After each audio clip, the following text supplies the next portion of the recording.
Hey guys, what is up? Lord Nick here bringing you another League of Legends related video. And of course, I'm going to be making a video about the Doublelift controversy right now. Because if I didn't, I'm just missing out on free content. Anyhow, um, so if you're unaware, Doublelift is currently caught in the middle of a conflict of interest, which he is arguing is not a conflict of interest. He released a vlog with TSM that said, hey, guess what? It's not a conflict of interest because it's an alignment of interest, which one is one of the stupidest statements I've ever heard somebody say. And two, let me break down how he's not completely wrong because I'm not going to be just a complete dick about it. So, for those who don't know, a conflict of interest is when two people are in a business relationship and also have a personal relationship, and thus a conflict of interest is born. Now, it doesn't always mean that that personal relationship is a romantic one. It could just be two friends and one of them gets promoted. It could just be a situation where there's outside influences on their current work relationship, which makes it harder for them to objectify the work because you don't want to offend or hurt the other person because you have feelings for that person. Conflict of interest can happen just because you became really good friends with a coworker. Conflicts of interests are a kind of an inevitability. The problem is that when somebody is objectively replacing another person on a, well, let's say a sports team, when the other person had just been signed to a 2-year contract, did not show a terrible split, didn't show a great one, but obviously was not the weakening point on the team, was not causing the problems for the team. And yet you're going to replace him with somebody who just had their worst possible split, who is dating the person that is in charge of the entire organization, or the second in command of the entire organization. It definitely looks like a conflict of interest, right? You're grabbing, yes, he is a star player. He is a player who is believed to be one of the best to have ever existed for North American talent. On top of that, he just came off of his worst split yet, but every time that he comes off of a really bad split and gets dropped from a team, he comes back with a fire lit under his ass and he's going to be a god tier player. Here's the problems I see with this though. You had a player who you've already decided you were going to work around, and he showed you that he's a consistent player. He consistently put up the numbers that he needed to not be the reason the team lost. Now, he didn't do a hard carry and he didn't blow up like he was supposed to, like everybody thought he was going to, but he hadn't developed any real synergy with his sport. He hadn't developed any real synergy with his team. His team as a whole hadn't built any real synergy with each other outside of Bjergsen and possibly a little bit of Broken Blade, but that's just because they had some innate synergy from playing with each other for so long already. Like, you're looking at this player and you're blaming him for, a lot of things that, oh, he didn't do this, he didn't do that, he didn't do that. But he's only been there one split. And on top of that, the team itself just didn't seem to cohesively, join together at all times. They all seemed to kind of be playing a solo queue-esque style with occasional, hey, we're going to dominate in the early game type stuff. So you can't really blame this person, and you don't know how the team would have shaped out if this person keeps playing for the team. You're now taking another enigmatic player who just had his worst possible split, who could potentially be the all-star for your team, another all-star for your team. The problem I see with it is he has gone through multiple phases where he has become demoralized, so he's a ticking time bomb to when he becomes demoralized again. He left CLG because he was demoralized by how that team went. Joined TSM because CLG said, we're done with you. Your attitude is done. We stuck with you. We got rid of Aframu. We got rid of these players. We stuck with Aframu. We got rid of you because you are showing much more, negative than positives right now. He goes to another team, dominates for a couple splits, immediately takes a split off because I'm just not really feeling it anymore, guys. This guy who's supposed to be hyper competitive, who's supposed to be this guy that wants to win all the time, he takes a few international losses and he just gives up. That's just how it is. That's how it keeps going. It's a fucking continuing cycle. After about 2 years on a team, he's just kind of done. It's just how it's been, except for when he did his long stint with CLG, where they just didn't do anything. They had some of the best fucking tools. They just never figured out how to do anything with them. And you can't 100% blame him, but you can obviously see there's a trend coming from him where he constantly has enough drama around himself to cause problems.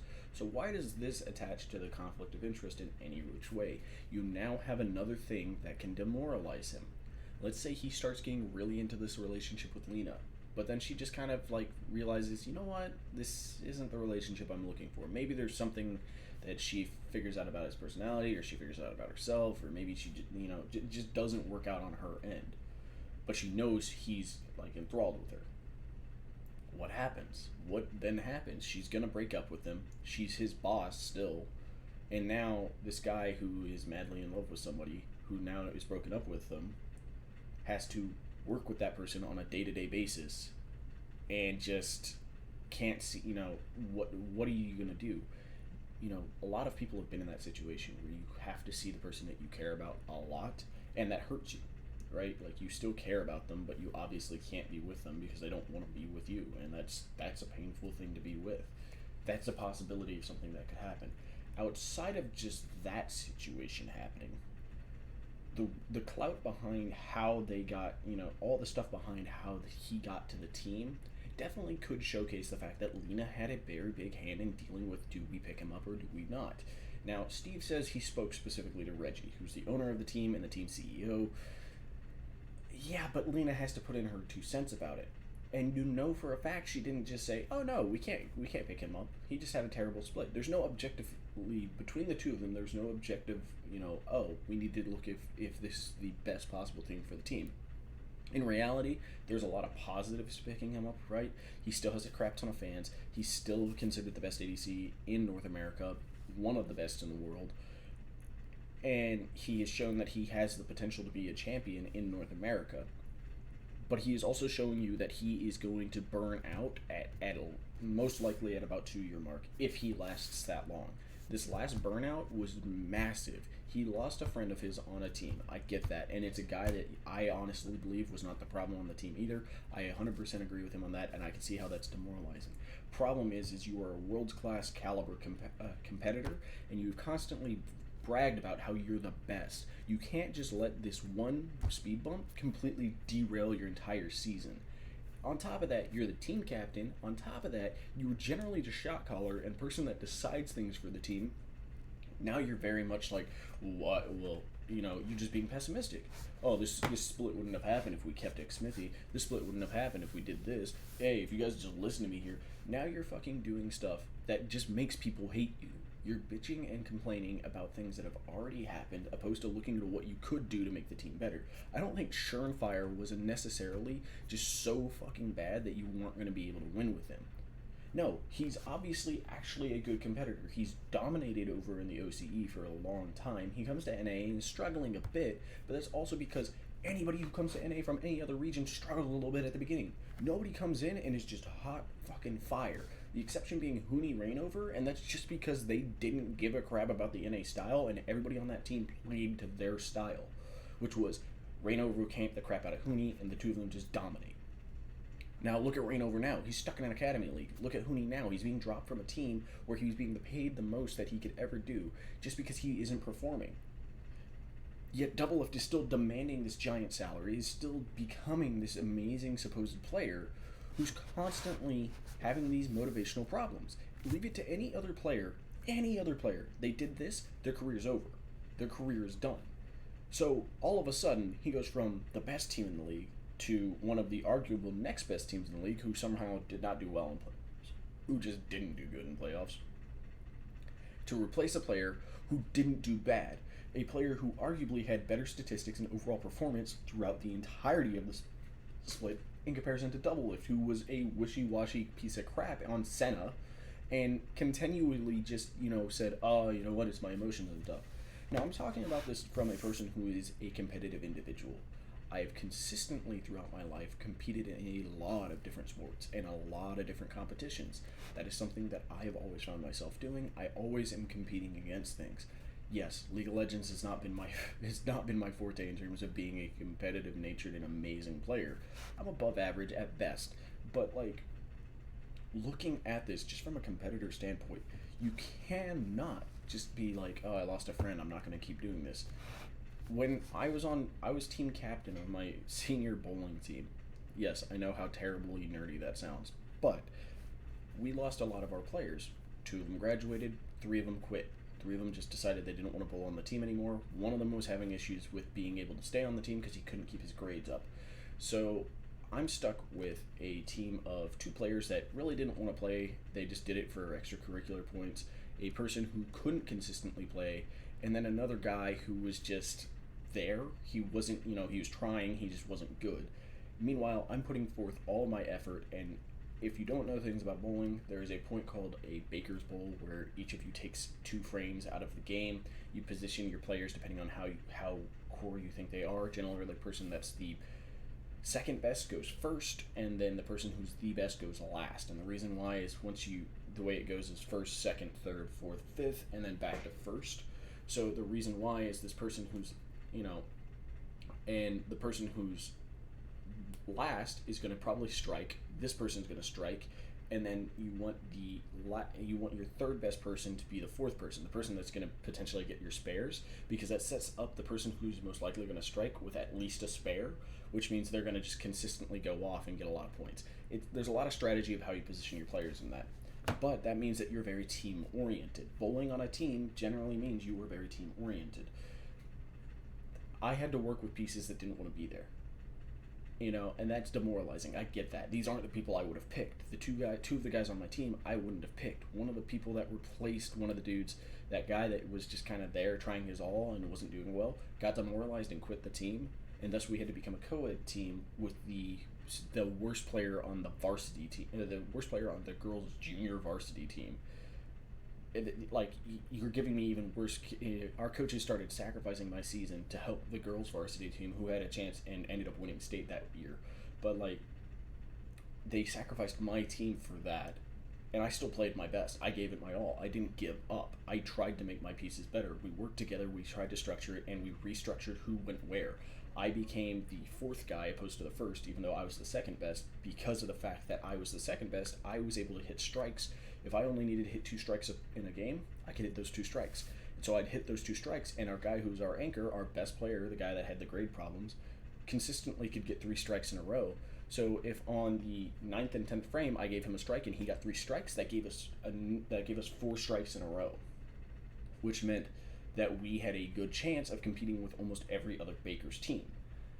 So I tanked myself to a different position, became more of a supportive role, and then assisted the other 3 in trying to get better. 2 of them didn't really care. The girl who came from the JV team was trying to get better, and actually the next year, from what I heard, she ended up getting onto the varsity team as their 6th person, which means that she was kind of a fill-in whenever somebody wasn't there, or if somebody was having an off week, they just swap her in for the Bakers games. So she ended up doing a lot better because of these performances. Now, let's take what happened this split. I lost players on my senior year that I would have loved to kept on my team. Some guys that just quit the team were some of the best bowlers I'd gotten to bowl with. The fact that they quit really demoralized me a bit, but I didn't let it stop me from competing. I didn't let it tank my ability to play. Because yes, while it's still more of an individual thing, I became the team captain. I had to keep my morale up, because if I didn't, those guys that were just there to be there weren't going to try at all. The guy who was trying to still play but was having grade issues would have just probably quit that season if I hadn't kept going. And then the JV girl probably wouldn't have been able to make it to varsity the next year, because she would have just been demoralized with how bad we were doing the year before, and she would have just kept doing the terrible things that she was doing. So, being a team captain, being a core fundamental piece of your team is a general huge boost to your team as long as your mental is strong. The second something goes wrong and you lose your mental and then you just never recover it, you cannot blame your team on giving up on you. Doubellift says that in his vlog, that he gave up, he gave up, and then later down the split, his team gave up on him, so he just continued to not care. That's not fair to say, oh, your team shouldn't have given up. You are the captain. You are the core mental rock of your team. That is what you were supposed to be. The fact that you gave up just because your friend, who is a solid player, and I 100% agree with the fact that he should not have been let go because he was a crucial fit to what your team needed to play around, was gone. And I get that. That can be very demoralizing. But you let that get to you, right? You let that cause the problem. That is what seeded you to lose this split. And that just showcases that you are not the competitor that you think you are, right? If you let this one bump completely obliterate one entire split, then you're not the competitor you say you are. You're not a world's class competitor. Faker's gone through multiple rosters where he's had really good friends on those teams, really great players on those teams. And he's consistently been in the top of Korea. And he is consistently considered the best player in the world. And he has consistently kept up and been a rock for his team. No matter what iteration of his team on, nobody has ever said that Faker is trash. One time was when him and Easy Hoon were splitting, but that was just specifically to make each of them more specialized and make a possible better diversity on the team that would make it harder for the team to be predicted. Naturally, it worked to a degree, but they realized that Faker was just overall a more talented player, and you need to just kind of keep up with Faker. Everybody hits a bump in the road. It's just how you compete, like how you compete after that bump in the road. And Doublelift has shown that he's not going to do well. So now to loop it all back to this conflict of interest that I said we were going to be talking about, opposed to this competitive integrity thing, we're looking at a problem here, right? He now has something that can cause another bump in the road. Be it a small fight, be it a breakup, be it just the fact that she decides, you know what, you're not doing great. I'm hearing it from management, you're not doing great. We might need to look at trying to figure out maybe doing split time with you and our other ADC that we have. How is he going to take that? Oh, so you care more about the job than me? Or, he says he's going to be fine with it, but every team he has been on, he has clashed with management in one way or another. He's clashed with players in one way or another.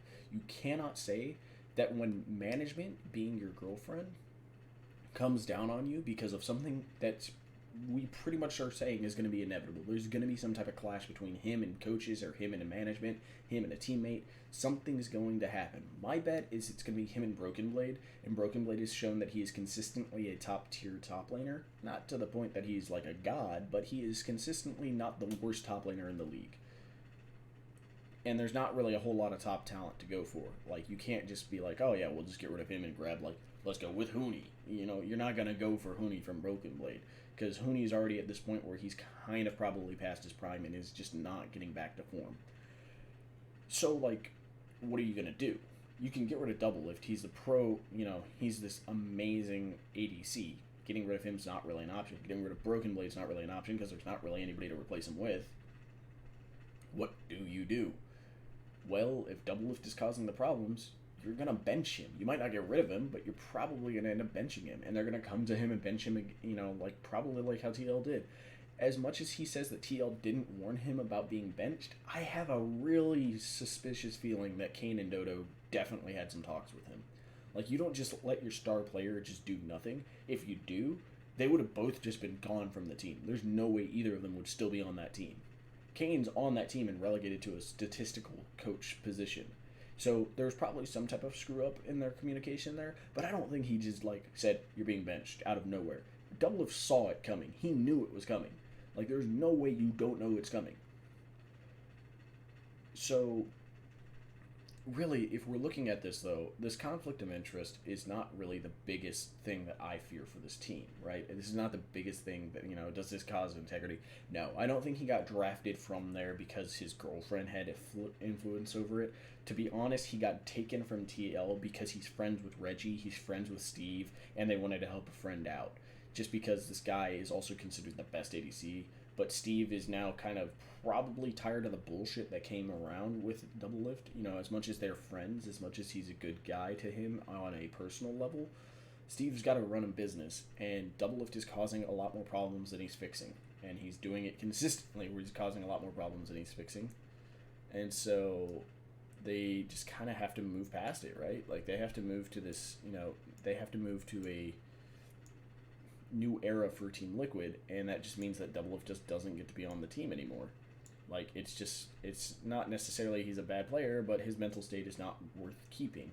And thus, but Reggie is looking at this from a business standpoint, and one, TSM needs a resurgence, and needs a fan resurgence, because they're losing fans by the seasons that they keep doing bad. So you're going to bring in Doublelift, you're going to get a big fan bump, you're friends with Doublelift, you've been friends with him for a long-ass time, so you want to help your friend out. And then on top of that, there's an immeasurable amount of, outside of just gameplay that he can offer for the team, just amount of advertisement this guy brings. He's the poster child of the LCS, along with Bjergsen being the other poster child of the LCS. You now have both of them on your team, and just like before, he's going to dominate in making money for his team. And that's what Reggie's looking at. Reggie needs ways to make money. Doublelift is a great way to make money. Even if they don't win, even if they don't do well, they're already not winning and not doing well. Bjergsen and Doublelift are not going to get blamed. At worst, they're going to replace Dardoch and get a new jungler, which I think they should do anyways. That's a completely different topic. But the conflict of interest of, oh, is it a conflict of interest that his girlfriend got him hired here? She didn't get him hired here. Literally, his friend who owns the team is the one that hired him. We know for a fact that's what happened. That's why he got the job. So there might be a conflict of interest between the friendship of the two of them, but they've already kind of worked through that in the past. They didn't move away with bad beef between each other. They definitely, Doublelift let it light a fire under his ass because he doesn't like being kicked from a team. Nobody does. So that's why there was so much beef before. But, it's honestly just, that's just what's going to happen.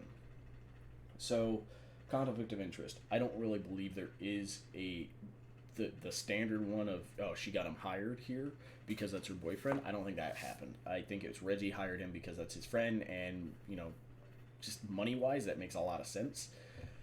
On top of that, the conflict of interest that can arise from the relationship probably will. I'm not going to say that it's going to be because of a breakup or anything, but there's going to be some type of nasty fight that's going to cause a problem, and you're going to see a demoralized Doublelift. Maybe not this split, maybe not next split, but probably within the next 3 splits, I imagine there's going to be some type of conflict of interest, or he's going to pin it on a conflict of interest and say, well, it wasn't a conflict of interest, it was just, I got demoralized because of this, pointing fingers at why he got demoralized again, opposed to owning up to the fact that he's a drama queen. That's just who he is. He is definitely the, Kevin Durant of League of Legends, right? He's this all-star that people keep wanting on his team, but causes problems no matter where he goes, pisses off fans no matter where he goes, does things that completely tanks a season just because he's pissed off with somebody. That's Doublelift. That is Doublelift to a T. So don't be surprised if there's going to be a conflict of interest that arises. It gets swept under the rug as not a conflict of interest just because it's Doublelift. Just because he says it's not. It's going to get swept under the rug. You're going to see it. There's going to be a point where there's a conflict of interest between him and Lena. And either he's leaving the team, or Lena's leaving the team, or they both leave the team, or neither of them leave the team, but there's a lot of animosity and he starts having a terrible split. And then he's going to make some type of vlog and be like, oh, I'm sorry, guys. I lost morale because this happened, or me and Lena broke up, or this happened, or he's going to have some type of excuse, and she's going to be involved in it, and it's going to be not a conflict of interest.